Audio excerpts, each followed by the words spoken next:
Okay, let's dive in. We're looking deep into something that, well, most of us probably just see as downtime, right? Those moments between your sets at the gym, checking your phone, grabbing some water, just catching your breath. But what if, like, those few seconds or minutes were actually vital to whether your workout really works? It's really interesting because the source material we're digging into here, this great guide on effective training, it totally flips that idea. Right. It frames rest not as just stopping, but as this active, strategic part of it all, just as important as the lifting itself. Absolutely. It's not just waiting around, it's a planned recovery.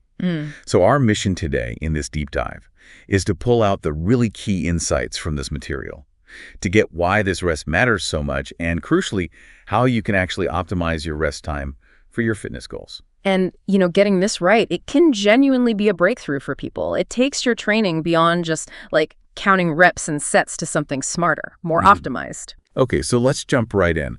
Why should we even be thinking hard about rest between sets, beyond just, needing a quick break? Well, the basic reason, and the guide points this out clearly, is pretty straightforward. It lets your muscles recover and get ready to go again. Okay. But the real insight here is that this recovery gives you two major benefits, and they're linked, that really drive your progress. And what are those two big drivers? Lay them out for us. Okay, so first, there's real physical recovery. Proper rest minimizes that fatigue building up from set to set. It gives your muscle fibers a chance to start healing, preparing for the next load. And this is key. It helps refill their energy stores. Right. Without that, you just can't sustain the effort. Okay, so recovery lets you actually perform again, which I guess leads straight to the second benefit. Exactly right. Enhanced performance. When you're properly recovered, you can simply lift more weight or maybe squeeze out more good reps and keep your technique solid through the whole set. Makes sense. And it's that ability maintaining higher intensity and volume with good form that really drives strength gains and muscle growth over time. That's the engine. That's the real kind of moment, isn't it? The rest allows the performance, which then gets you the results.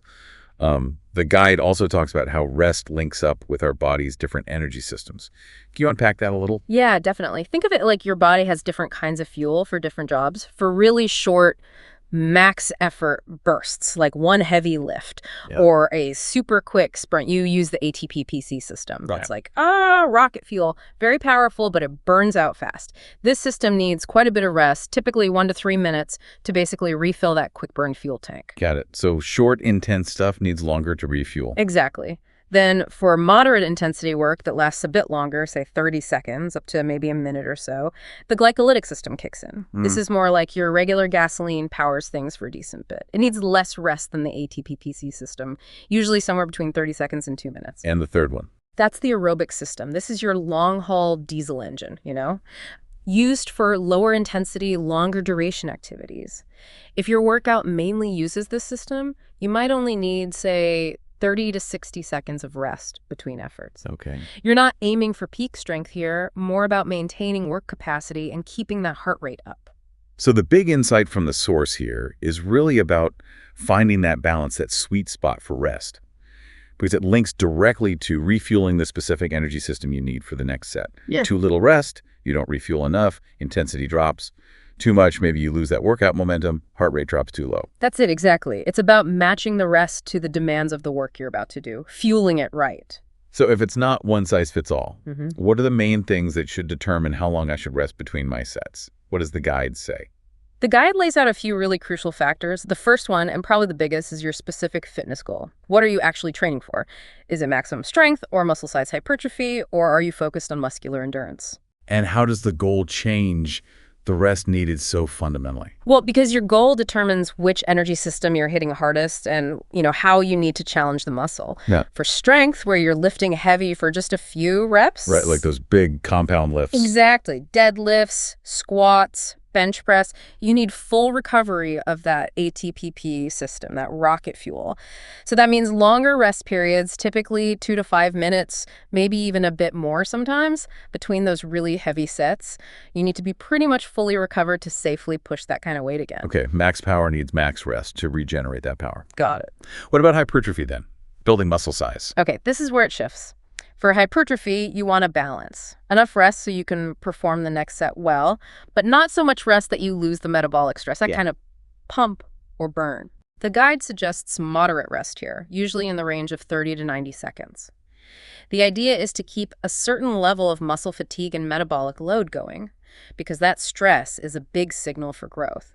Resting too long actually reduces the time your muscles are under tension, which is key for hypertrophy. Right, so shorter rest for hypertrophy helps keep that burn going, which tells the muscle to grow. And what about endurance? For endurance work, think high-rep circuits, body weight stuff. The aim is to improve your body's ability to just keep working and handle fatigue. So here you actually want shorter rest periods, maybe 15 to 45 seconds. Wow, really short. Yeah, this keeps your heart rate elevated and trains your muscles to push through even when they're already tired. Builds that work capacity. Okay, so your goal is kind of the first filter. What's the second factor the guide mentions? The workout intensity and the specific exercise type, particularly whether you're doing compound exercises or isolation exercises. Let's just quickly define those again for everyone. Sure. Compound exercises are the ones using multiple joints and muscle groups all at once. Squats, deadlifts, overhead presses, rows, bench press. The big movers. They demand a huge amount from your whole body, burn a lot more energy systemically. Because of that, they need more rest, usually 2 to 3 minutes, sometimes longer, like we said, for pure strength. This allows for recovery, not just in the main muscles, but across your whole system before you hit another big lift. Makes total sense. Your whole body's working overtime. Exactly. Now, isolation exercises, they target primarily one muscle group working across usually just one joint. Think bicep curls, tricep extensions, leg extensions, calf raises, lateral raises. More targeted stuff. Right. They're much less taxing on your overall system. Yeah. So they generally need shorter rest periods, maybe 30 to 90 seconds. This helps keep the focus and intensity high on fatiguing that specific muscle, driving growth or endurance just in that area. Okay, so big multi-joint lifts need more rest than the smaller focused ones.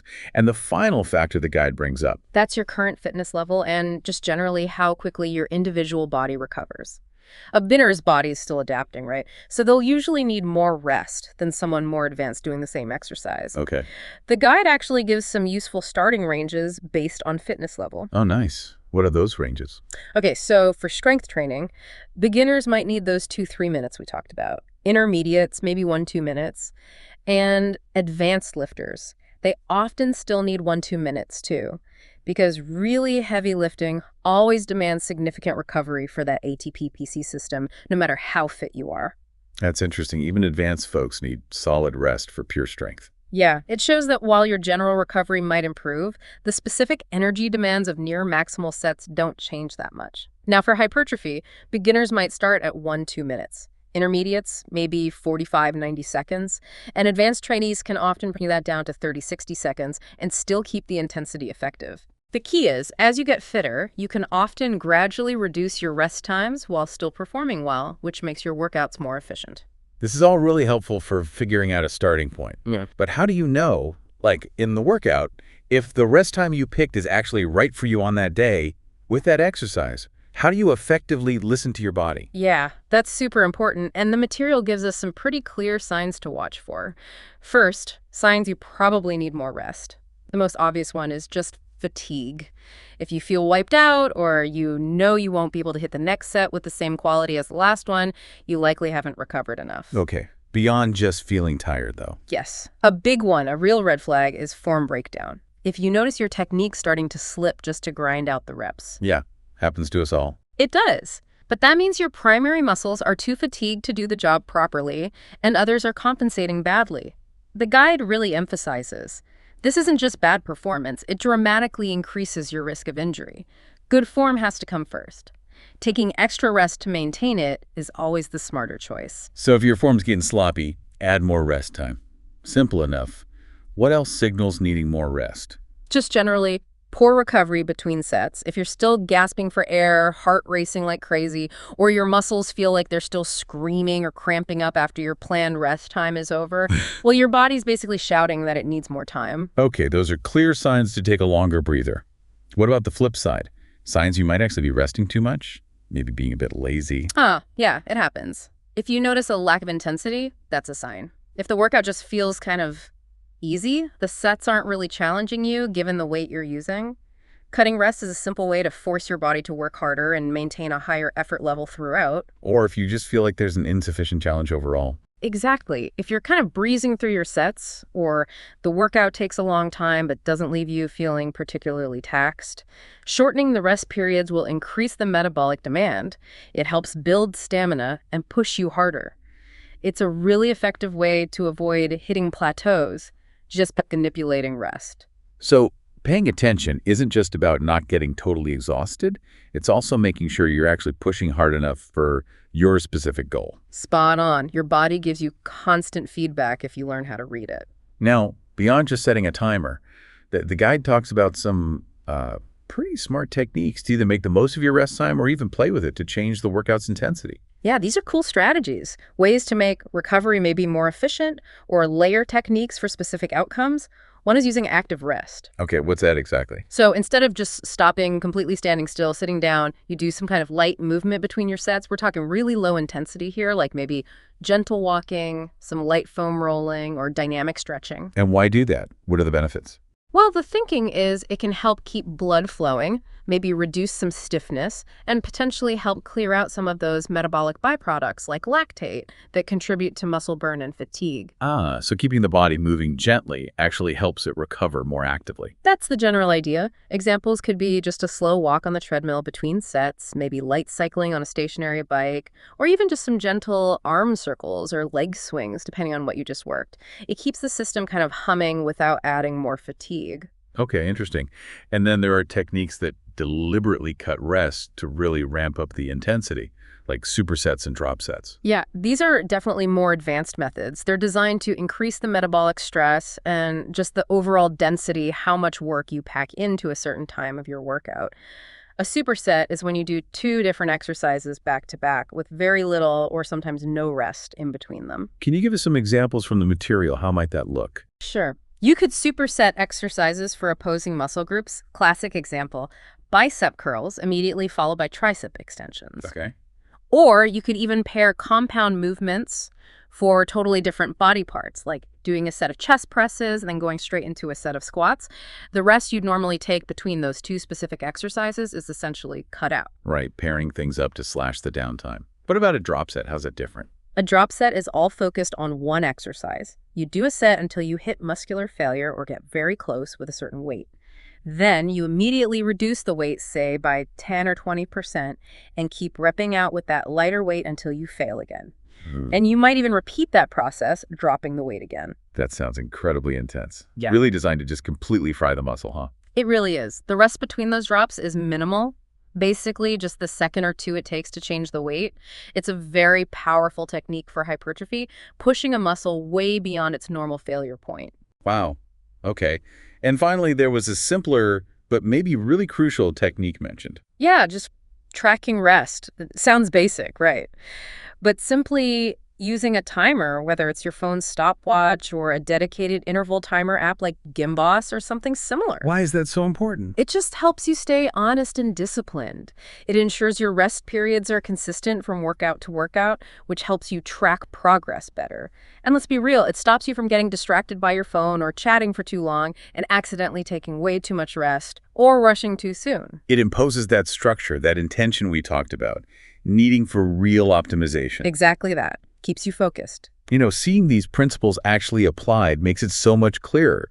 The guide includes some sample workout bits that really show how rest changes depending on the training style. Yeah, they're really good illustrations. Let's look at, say, how rest is structured in a typical strength training program, maybe like a 5x5 setup. Okay, so heavy lifts like deadlifts or squats for 5 sets of 5 reps each. Exactly. So for deadlifts 5x5, the guide suggests resting 3 to 5 minutes between those heavy sets. For squats 5x5, maybe 3 to 4 minutes. Okay, yeah, that's definitely on the longer side. Really reinforcing that need for pretty much full recovery before hitting those big demanding lifts again to maintain max power output. It lines up perfectly. You absolutely need that time to regenerate the ATP-PC system to give your best effort on each set. That's critical for getting stronger. Makes sense. How about a hypertrophy training example?